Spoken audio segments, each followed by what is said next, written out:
PNST YouTube channel पर आपका स्वागत है। मैं दीपक कुमार। आज हम बात करेंगे पीएनएसटी 2023 की प्रिपरेशन करने वाले स्टूडेंट्स के लिए बेस्ट स्टडी मटेरियल और उसकी तैयारी के बारे में। मैंने आपको पहले भी बता दिया है कि इस पर्टिकुलर सीरीज़ में मैं एक एक पॉइंट को कवर कर रहा हूँ ताकि किसी भी स्टूडेंट्स को घर बैठे प्रिपरेशन करने में किसी भी प्रकार की कोई प्रॉब्लम ना हो, ताकि वो अपनी कैटेगरी में एक सीट अपनी सुरक्षित करने के लिए अगले 4 महीने तक लगातार नॉन स्टॉप स्टडी कर सके और अपनी सीट जो है वो सिक्योर कर सके। अगर आप इस चैनल पर नए तो चैनल को सब्सक्राइब कर लीजिए, बेल आइकन को प्रेस कर लीजिए। आज का टॉपिक है स्टडी मटेरियल।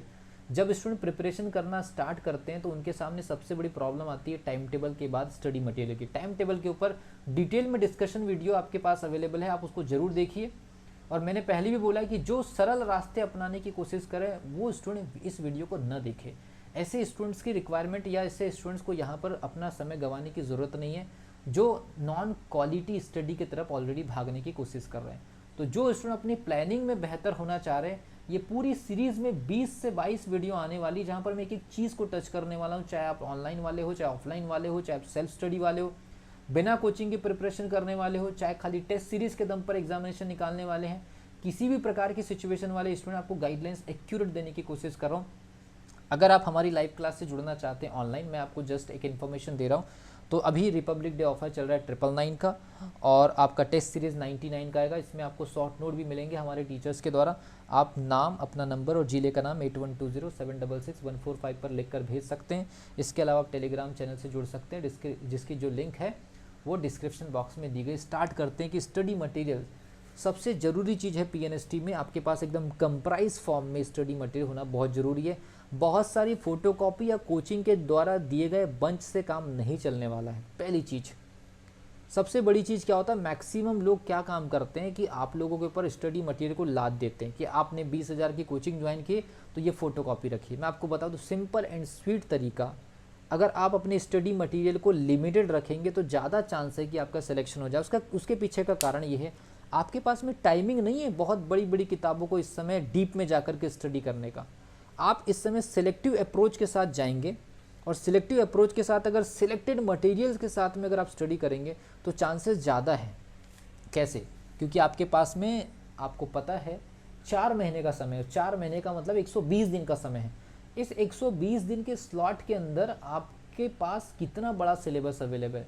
अगर आपने अपने स्टडी मटेरियल को कवर नहीं किया, या स्टडी मटेरियल का सिलेक्शन करते समय अगर आपने कुछ गलत रास्ते अपना लिए, तो आपके पास कहने के लिए तो बहुत सारा स्टडी मटेरियल, बहुत सारी कॉपीज़, बहुत सारे नोट्स होंगे। नॉलेज के लिए कहने के लिए आपके पास बहुत सारी बनाई गई नोट्स होंगी या फोटो कॉपीज़ हो सकती है, लेकिन नतीजा ऐसा हो सकता है कि कहीं आप 50 नंबर के आसपास न रुक जाए या 60 नंबर के आसपास न रुक जाए।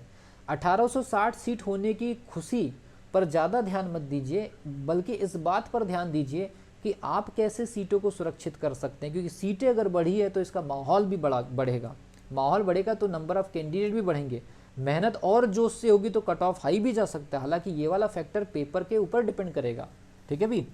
तो सब 3 चीज़ें बड़ी इंपॉर्टेंट है। एक, आपकी रेफरेंस बुक। बहुत सारे स्टूडेंट्स को रेफरेंस बुक में बड़ा कन्फ्यूज़न है। बहुत सारे स्टूडेंट्स रेफरेंस बुक के बारे में कन्फ्यूज़न फैला करके रखें। तो मैं आपको बता दूँ, अगर आप हिंदी मीडियम के स्टूडेंट हैं, पहली चीज़, अगर आप हिंदी मीडियम के स्टूडेंट हैं, फिर इंग्लिश मीडियम के ऊपर भी आते हैं। अगर आप एक हिंदी मीडियम के स्टूडेंट हैं तो कुछ किताबें एनसीईआरटी के लिए, अगर आप चाहते हैं कि आपके पास में कंप्लीट एनसीईआरटी है, अगर मान लीजिए कि आपके पास में एनसीईआरटी है, एनसीईआरटी फॉलो करिए, बिल्कुल फॉलो करिए। एनसीईआरटी का कितना इम्पैक्ट पड़ेगा पीएनएसटी के ऊपर वो भी मैं आपको आने वाली वीडियोस में बताऊंगा। तो आप सबसे पहली चीज़, एनसीईआरटी अगर आपके पास में अवेलेबल है, कलरफुल किताबें जिसमें एटलीस्ट बायोलॉजी के सेक्शन को समझने में बहुत आसानी जाती है, और एनसीईआरटी से लगभग 30 में से 15 क्वेश्चन डायरेक्टली आ जाते हैं।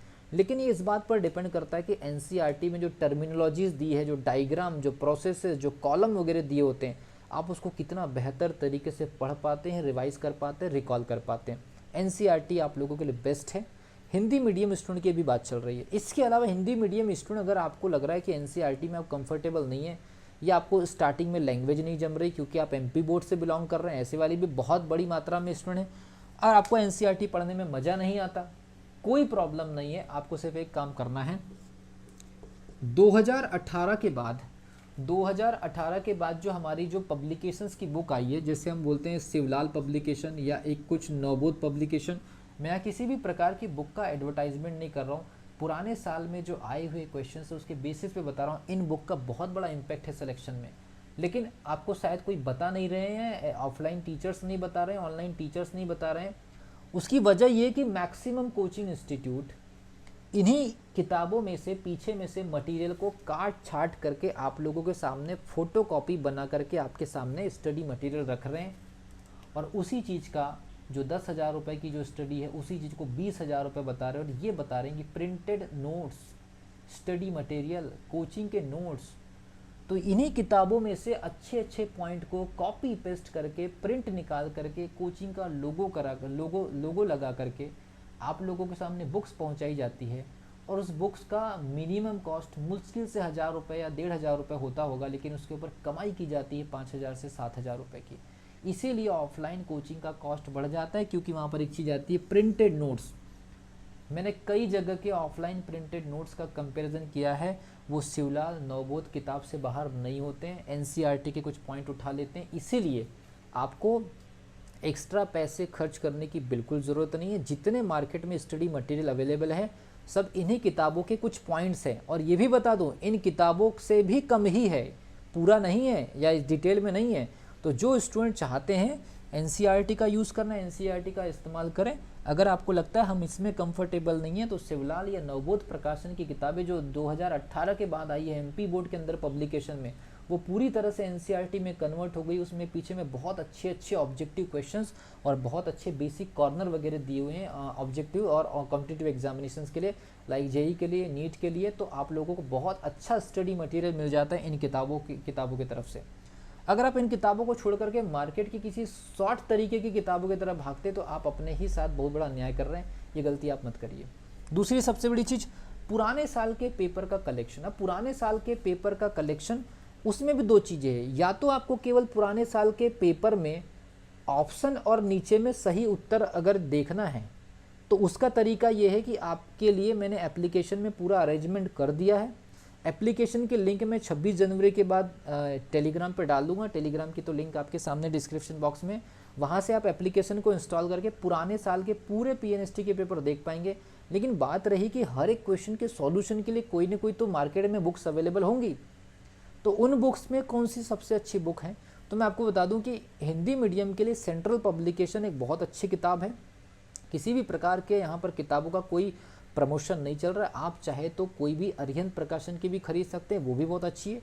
लेकिन आप जब जाएं बुक स्टॉल पर तो इस चीज़ को पहले कंपेयर करें कि अरिहंत में 2007 से दिया है या नहीं दिया, या सेंट्रल पब्लिकेशन में 2007 से दिया है नहीं दिया है, और पीछे सॉल्यूशन किस टाइप से दिया है। जिसमें आप कंफर्टेबल हैं आप वो चीज़ खरीद सकते हैं, इसमें किसी भी प्रकार का कोई इश्यू नहीं है। तो अरिहंत प्रकाशन या सेंट्रल पब्लिकेशन की जो किताबें हैं वो काफ़ी अच्छी है। हिंदी मीडियम स्टूडेंट की बात चल रही है, अब बात करते हैं इंग्लिश मीडियम स्टूडेंट्स के लिए। तो जो इंग्लिश मीडियम स्टूडेंट, आपसे रिक्वेस्ट की जाती है आप एनसीईआरटी को ज़्यादा प्रेफर करिए, और पुराने साल के पेपर के लिए अरिहंत का इंग्लिश वर्जन या फिर उपकार का इंग्लिश वर्जन जो है ज़्यादा बेहतर है। सेंट्रल पब्लिकेशन का शायद इंग्लिश वर्जन अवेलेबल है या नहीं है, ये मुझे भी नहीं पता है, शायद हिंदी मीडियम ही अवेलेबल है। तो इंग्लिश मीडियम का सेंट्रल पब्लिकेशन शायद नहीं होने की वजह से आप उपकार पब्लिकेशन या फिर आप जा सकते हैं अरिहंत पब्लिकेशन के इंग्लिश मीडियम वर्जन की तरफ। हालांकि आप अमेज़ॉन या दूसरे जो ऑनलाइन प्लेटफॉर्म है, फ्लिपकार्ट वगैरह, वहाँ पर भी चीज़ें कंपेयर कर सकते हैं, लेकिन वहाँ पर आप लोगों को पता नहीं होने की वजह से जो नर्सिंग की जो गवर्नमेंट जॉब्स में भर्ती के लिए कुछ एग्जाम आपकी बुक्स होती हैं वो आप परचेस कर लेते हैं। ये गलती मत करिए आप, ठीक है भी। तो यहाँ पर मटेरियल को एकदम, आपको समय लग सकता है 10 दिन का, लेकिन एक्यूरेट मटेरियल से अगर आपके हाथ में अगर आ जाए एक्यूरेट मटेरियल तो फिर आपके सामने दिक्कतें कम हो जाएंगी। ये चीज़ हो गया। सेल्फ प्रिपेयर्ड, इन पूरी प्रोसेस के बीच सबसे ज़बरदस्त चीज़ जो काम करती वो होती है सेल्फ प्रिपेयर्ड नोट्स और शॉर्ट नोट्स। अगर मान लीजिए आप नोट्स बना रहे हैं या अगर मान लीजिए शॉर्ट नोट्स बना रहे हैं, ये दो चीज़ें बड़ा इंपॉर्टेंट रोल प्ले करती है। और आपके सिलेक्शन में ये अकेला जो है ये 50% का इसका वेटेज है कि अगर आपके नोट्स बहुत अच्छे हैं और शॉर्ट नोट बहुत अच्छे हैं, आपने खुद से बनाए और इसका रिवीजन अगर आपने तरीके से कर लिया और टेस्ट इसके बाद अगर आपने लगा ली, तो आपके पूरे सिलेक्शन में 50% क्राइटेरिया तो यही होता है। तो नोट्स और शॉर्ट नोट, अब ये नोट्स और शॉर्ट नोट आप कौन से रिसोर्स से बना रहे हैं? ऑनलाइन क्लास से बना रहे हैं, ऑफलाइन क्लास से बना रहे हैं, सेल्फ स्टडी से बना रहे हैं, यूट्यूब के फ्री लेक्चर से बना रहे हैं, या किसी के पुराने रिकॉर्डेड वीडियो से बना रहे हैं? ये बहुत बड़ा मैटर है, कि आपके रिसोर्सेज कैसे हैं, आपको पढ़ाने वाले कैसे हैं, आपने किन किताबों को फॉलो किया है या पुराने साल के पेपर को समझते हुए किया है। तो ये सारे के सारे फैक्टर्स के ऊपर डिपेंड करता है कि आप नोट्स कैसा बनाएंगे। स्टडी मटेरियल में ये तीनों ही चीज़ें इंपॉर्टेंट हैं। इन तीनों चीज़ों को आप जितना बेहतर मैनेज करेंगे, और अगले 4 महीने तक मैनेज करना है आपको, एटलीस्ट 3 महीने, चौथे महीने में बिल्कुल ज़बरदस्त रिवीजन आपका चलेगा, टेस्ट चलेगा आप लोगों का, रिवीजन 2 टाइम 3 टाइम चलेगा, without any panic situation, without any tension. तब जा कर के आप अपने बेस्ट स्टडी मटेरियल से एक शानदार सिलेक्शन निकाल सकते हैं। ठीक है, तो आपको आई होप समझ में आ गया होगा। मैंने सारा का सारा पब्लिकेशन बता दिया, रेफरेंस बुक्स के बारे में बता दिया, और स्टडी मटेरियल में कभी भी आप बहुत बड़े बड़े बंच या मोटी मोटी किताबों की तरफ न जा कर के स्टडी मटेरियल का कुल मिलाकर के आप लेयर तैयार न करें, वो आपको पढ़ने नहीं देगी। स्टडी मटेरियल में आपको बहुत बड़ा बंच तैयार नहीं करना, एकदम selective, unit wise, appropriate questions. अगर आप ये चीज़ें करते हैं तो आपको स्टडी मटेरियल पढ़ने में भी मज़ा आएगा, रिवीजन करने में भी मज़ा आएगा, और चीज़ें आपको याद भी रहेगी। तो बेवजह की फ़ोटो कॉपी देने वाले लोगों से बचिए, वो आप लोगों को यहीं का काट छाट करके दे रहे हैं, बस आपको पता नहीं चल पा रहा है। तो मिलता हूँ अगली वीडियो में, तब तक के लिए wish you all the best.